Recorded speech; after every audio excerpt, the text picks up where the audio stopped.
नाही, विजयाचा गुलाल नाही, पण तुम्हाला माहिती आहे जळगाव जिल्हा हा भाजप सेना आणि हा महायुतीचा बालेकिल्ला आहे. गेल्या अनेक वर्षापासून इथे मग महापालिका असेल, या ठिकाणी इथे जिल्हा परिषद असेल, दोन्ही खासदार असतील, आमदार असतील, हे महायुतीचे निवडून येत आहेत आणि म्हणून कार्यकर्त्याचा एक उत्साह आहे आणि त्यामुळे त्यांनी सांगितलं की गुलाल आताच टाकून घ्या.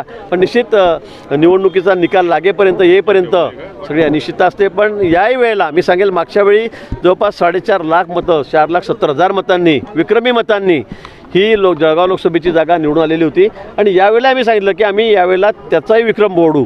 आम्ही 5 लाखाच्या वर मताधिक्य या जागेचं या ठिकाणी घेऊ आणि मोठ्या मताधिक्याने यावेळेला स्मिताताई वाघ या ज्या उमेदवार आहेत याही निवडून येतील. आणि रावेर मतदारसंघातसुद्धा तेवढ्याच लीडने रक्षाताई खडसे आहेत याही निवडून येतील. पवारसाहेब सांगतात म्हणजे काही ते तथे असेल, जुने जाणकार नेते आहेत.